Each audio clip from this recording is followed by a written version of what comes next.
श्री गणेशाय नमः। प्रिय मित्रों, सभी माह में कार्तिक माह को सर्वश्रेष्ठ माह माना गया है। यह माह शुभ फल प्रदान करने वाला होता है। यह माह पाप का नाश करते व्यक्ति के सभी संकट दूर कर देता है और धन, सुख, समृद्धि, शांति एवं निरोग प्रदान करता है। कार्तिक मास महात्म्य व्रत कथा का श्रवण करना चाहिए। तो आइए सच्चे हृदय से कार्तिक मास महात्म्य व्रत कथा चतुर्थ एवं पंचम अध्याय का श्रवण करते हैं।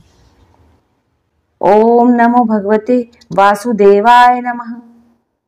चातुर्मास के नियमों का वर्णन, चौथा अध्याय। नारद जी बोले, ऐसा कहकर भगवान विष्णु मछली का रूप धारण कर विंध्याचल पर्वत पर तप कर रहे महर्षि कश्यप की अंजलि के जल में जा पहुंचे। महर्षि कश्यप ने दया करके उसे अपने कमंडल में रख लिया। जब उसने बड़ा रूप धारण किया तो उन्होंने उसे कुएं में डाल दिया। जब कुएं में भी न समा सकी तो उन्होंने उसे तालाब में फेंक दिया, और जब वह तालाब में न आ सकी तब उन्होंने उसे समुद्र में डाल दिया। तब वहां पर भी वह बढ़ने लगी।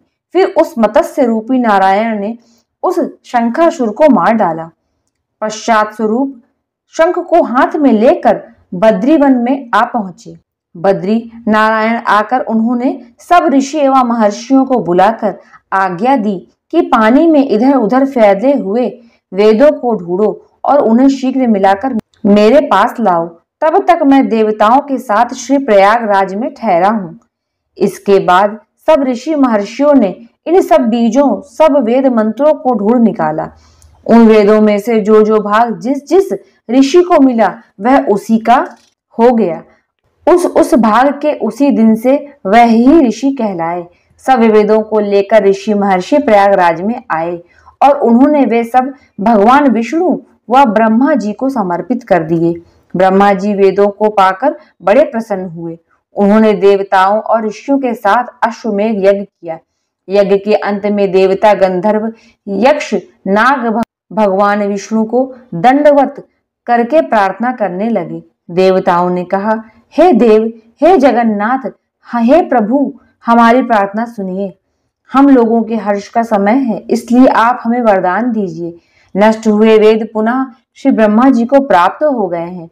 हे लक्ष्मीपते, आपकी अनुकंपा से हम देवताओं को यज्ञ का भाग भी मिला है। यह स्थान आपके प्रसाद से आज पृथ्वी भर में सर्व प्रधान पुण्य को बढ़ाने वाला, मुक्ति तथा भक्ति को प्रदान करने वाला हो, ब्रह्म हत्या आदि पापों का नाश करने वाला, परम पवित्र और अक्षय फल देने वाला हो। यह वरदान हमें दीजिए। भगवान विष्णु ने कहा, जो कुछ आप लोगों ने कहा है वह मेरा ही ध्येय है। जैसा आप लोगों ने कहा है कि यह स्थान आज से ब्रह्म क्षेत्र के नाम से पुकारा जाएगा। इस स्थान पर गंगा जी व सूर्य पुत्री यमुना जी का संगम होगा। मैं भी ब्रह्मा जी सहित यहाँ पर निवास करूंगा। यहाँ पर किया हुआ जप, तप तथा दान महान फलदायक होगा। पहले जन्म में किए हुए पाप, ब्रह्म हत्या आदि भी इस तीर्थराज में स्नान करने से नष्ट हो जाएंगे। जो लोग अपने पिता आदि को वहां लाकर तर्पण व श्राद्ध करेंगे, उनके पिता मेरे स्वरूप को प्राप्त करेंगे। वह तीनों प्रकार की मुक्ति को प्राप्त करेंगे। मकर संक्रांति पर माघ मास में प्रातः काल आकर यहाँ स्नान करने वालों के दर्शन मात्र से ही सब पाप मिट जाते हैं। ठीक उसी तरह जिस तरह सूर्य के तेज से अंधकार का नाश हो जाता है। मुनीश्वर, मेरे वचन ध्यान से सुनिए। मैं सर्वत्र व्याप्त रहता हुआ भी हमेशा बद्री नारायण में निवास करता हूँ। सैकड़ों वर्ष तक किसी दूसरे स्थान पर तप करने का जो फल मिलता है वही फल यहाँ एक दिन में मिल जाएगा। जो मनुष्य मेरे उस स्थान बद्रिका आश्रम का दर्शन करेंगे वे जीवन मुक्त हो जाएंगे और उनके समस्त पाप नष्ट हो जाएंगे। सूत जी बोले, ऐसा कहकर भगवान विष्णु अंतर ध्यान हो गए और देवतागण भी अपने अंशों को वहीं छोड़कर चले गए। जो मनुष्य कथा को श्रद्धा पूर्वक सुनते हैं वह श्री प्रयागराज व बद्रिका आश्रम जाने व स्नान करने के समान फल प्राप्त कर लेते हैं।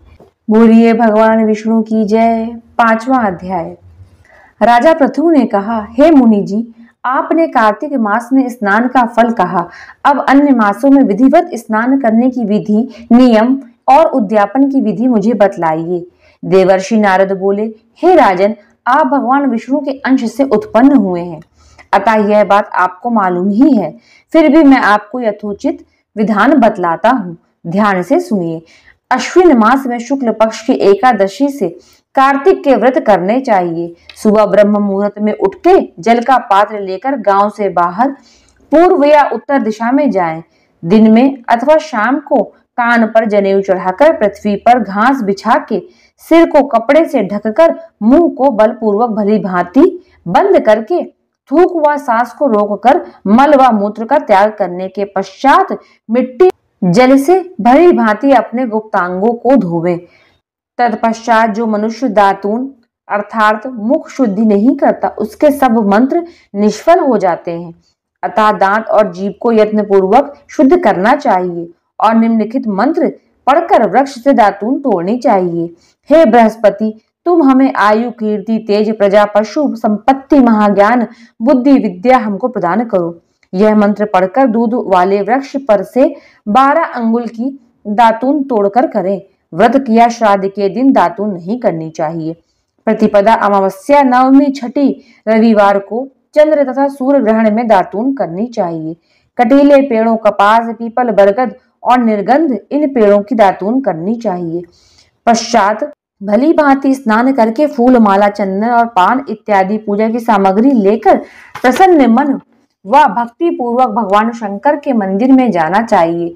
वहां सभी देवी देवताओं का अर्घ्य, आचमनीय आदि वस्तुओं से अलग अलग पूजन करना चाहिए, प्रार्थना एवं प्रणाम करना चाहिए। फिर भक्तों के स्वर में स्वर मिलाकर श्री हरि का कीर्तन करना चाहिए।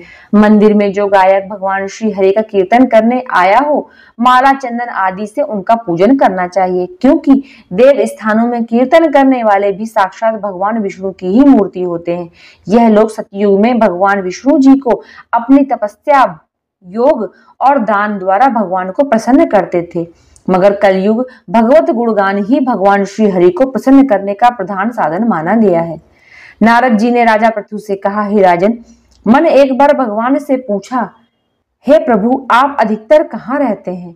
यह सुनकर भगवान ने कहा, हे नारद, मैं बैकुंठ अथवा योगियों के हृदय में भी नहीं रहता, अपितु जहाँ मेरे भक्त मेरा कीर्तन करते हैं वहां मैं अवश्य रहता हूँ।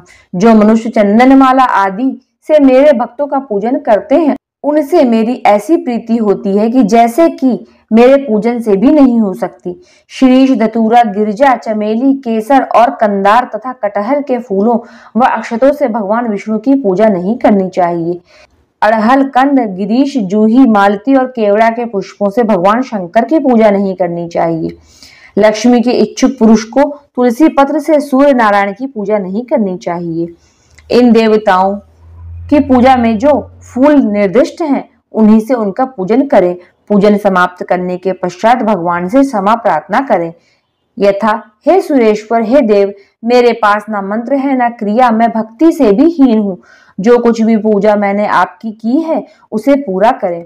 ऐसी प्रार्थना करने के बाद दंडवत प्रणाम वश 2 क्षमा प्रार्थना करके भगवत कीर्तन करना चाहिए, श्री हरि की कथा सुननी चाहिए और प्रसाद ग्रहण करना चाहिए।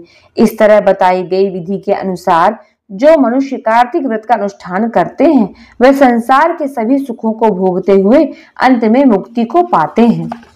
भगवान विष्णु की जय, माता लक्ष्मी की जय। कार्तिक मास महात्म्य व्रत कथा का अध्याय 4 व 5 पूर्ण हुआ है। प्रिय मित्रों, इसी प्रकार के अन्य अध्यायों का श्रवण करने के लिए चैनल को लाइक करें, सब्सक्राइब करें। धन्यवाद।